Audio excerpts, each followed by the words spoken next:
guys? Dr. Psycho here doing my guide on the Summoner class. First skill I want to start out with, well, the build. We'll go with the build first. My build, even though I have no set, is full strength, the requirement for the weapon, and no heal, mostly because summoners can go heal brands and get around 5k HP, as I did before with my old set. Alright, now for the skills. Poison Blade or Poison Sword is a great skill.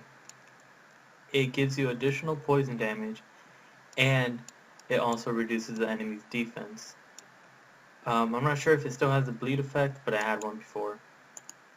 Devil Swing is another great skill. Hits 7 times and the last hit has a chance to slow the enemy, as you can see.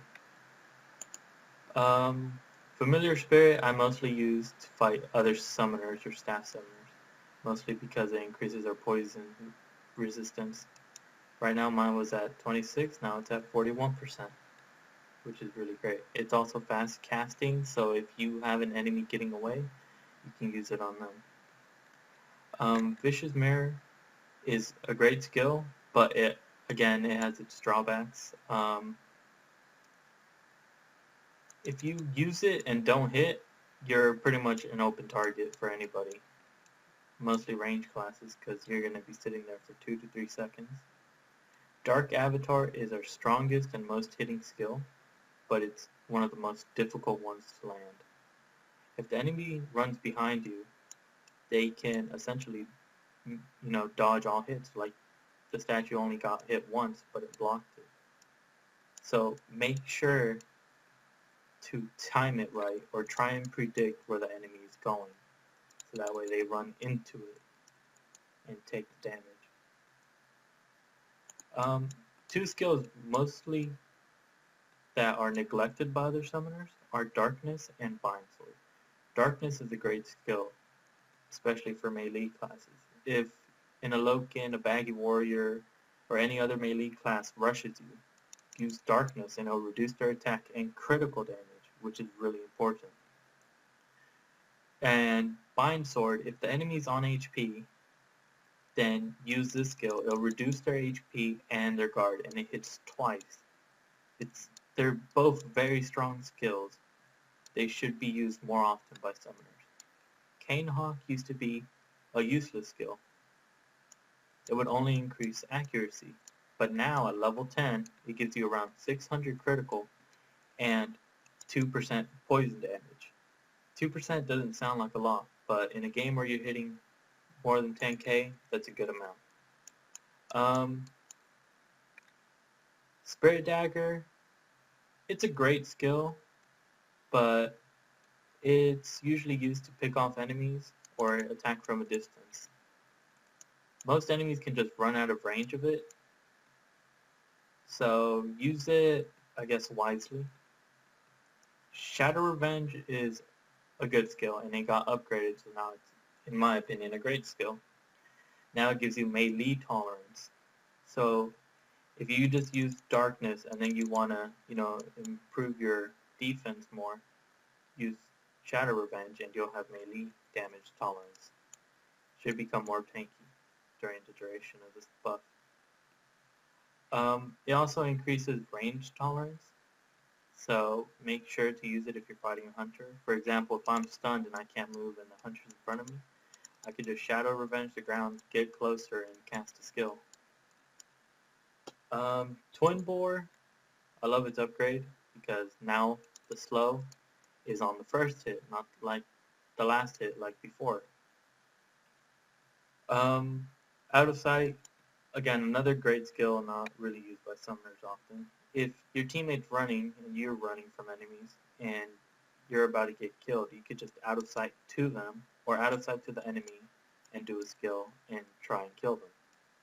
Like out of sight Devil Swing, like I just did. Skin of Foreign Realm. Make sure to always have this. It increases your defense and does reflect damage to the enemy. It's not a great amount, but in the 100s range. I haven't seen it above like 170, but Still a great skill to use. Now, Bloodbaths, it's supposed to give us 100% HP recovery at max level. I'm not sure if that means it'll give us full HP, but I would recommend maxing it. Other skills, such as the Trans 2 skills, got greatly improved in my eyes. Now, Dragon K9 casts 40% faster. It can hit up to 4 times and has a bleeding effect, which is just great.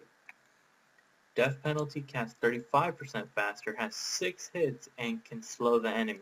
So, now that they got improved and they cast faster, they're much easier to land and use them wisely as well, because they are strong hitting skills, and if you time them right, you will get that kill. Now, the reason I'm in a party is to show you about recall. Recall isn't used by many people.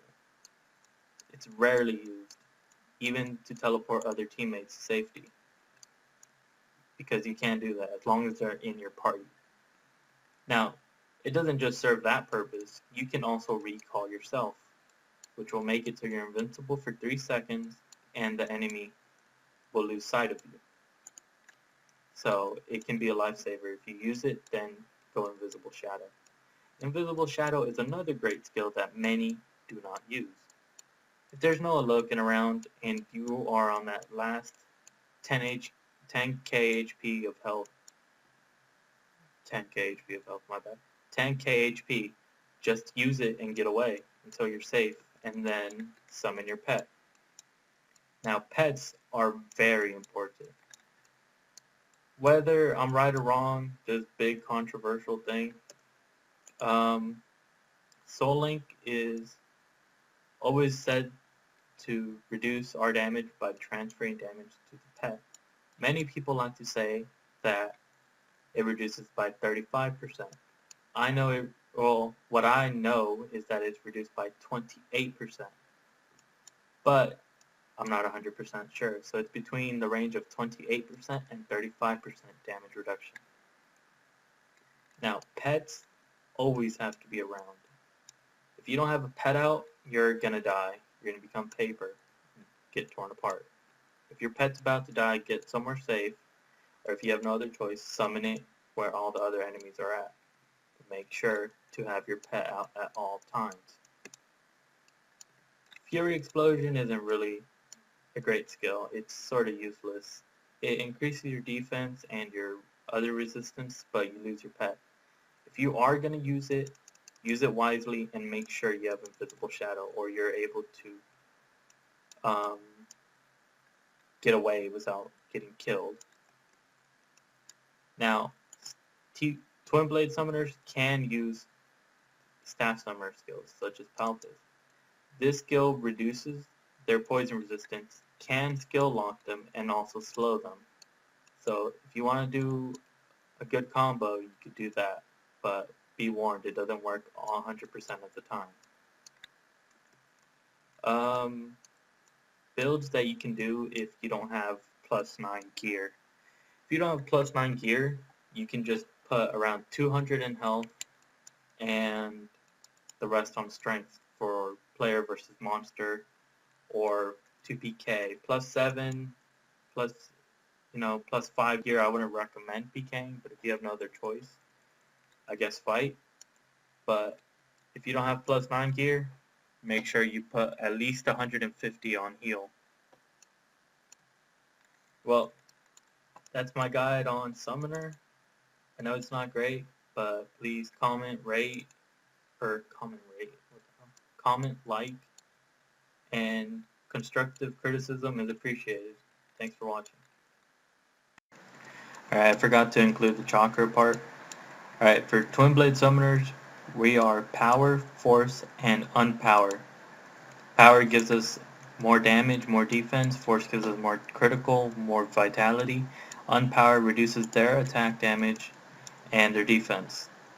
Now, another skill I forgot to cover, I believe, was Remove Curse. Remove Curse at level 1 only removes 1 curse. These are the Segnile debuffs. At level 5, it reduces 3 at a time. So I would recommend maxing it. Alright, I forgot to cover this. Again, my bad.